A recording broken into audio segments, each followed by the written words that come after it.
What's good, y'all? It's Ty Slatter, and welcome to another edition of Real Talk with Ty. If you haven't already, make sure you like, comment, and subscribe to Ty Slatter on YouTube.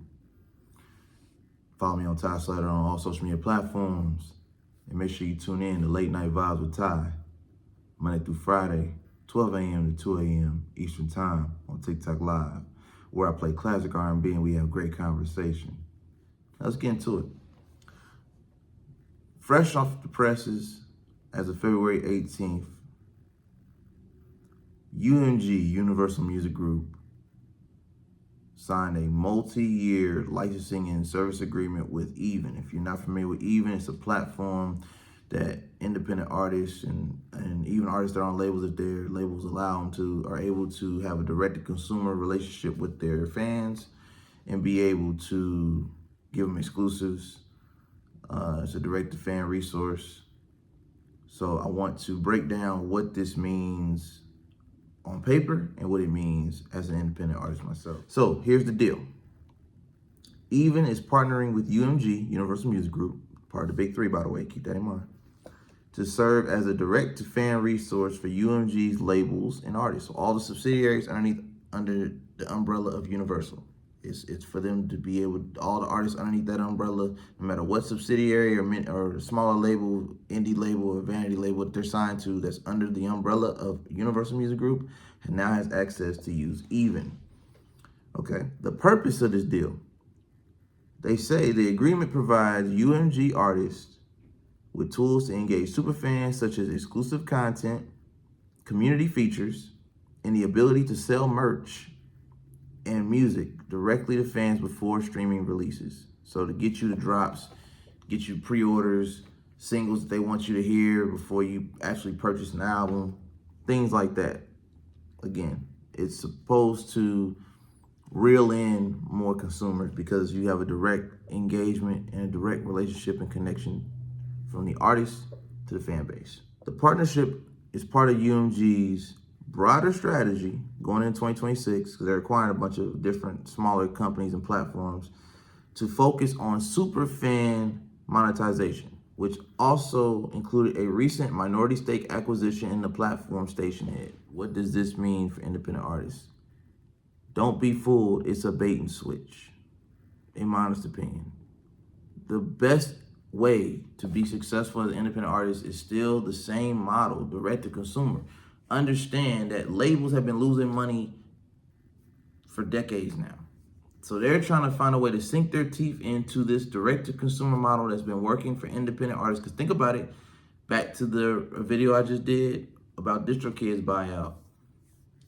DistroKid has over 40 to 50%, half of the music that's being put out on platforms is distributed through DistroKid, okay?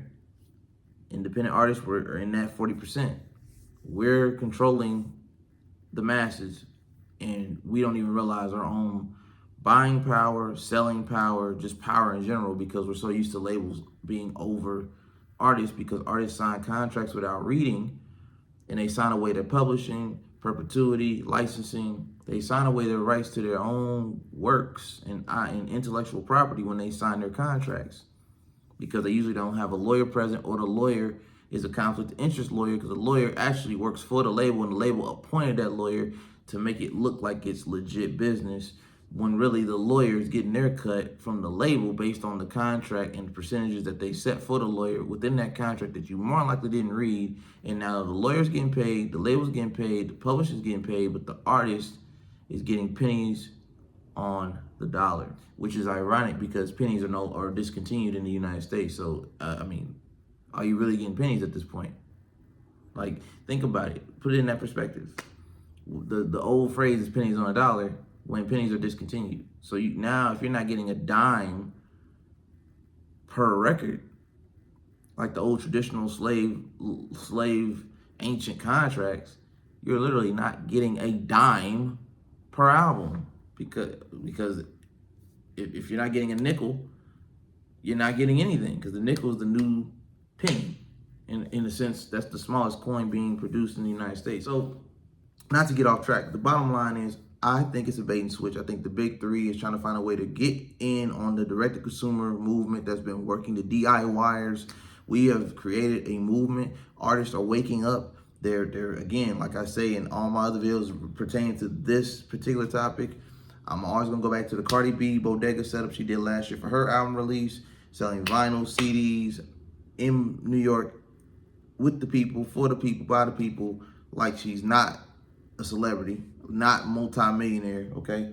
Just right there where the people can engage and connect and have a conversation and feel like they're getting an experience and not just paying for a subscription every month. Apple Music, Spotify, Tidal, Pandora. They're actually getting the authentic experience. They can touch it. It's tangible.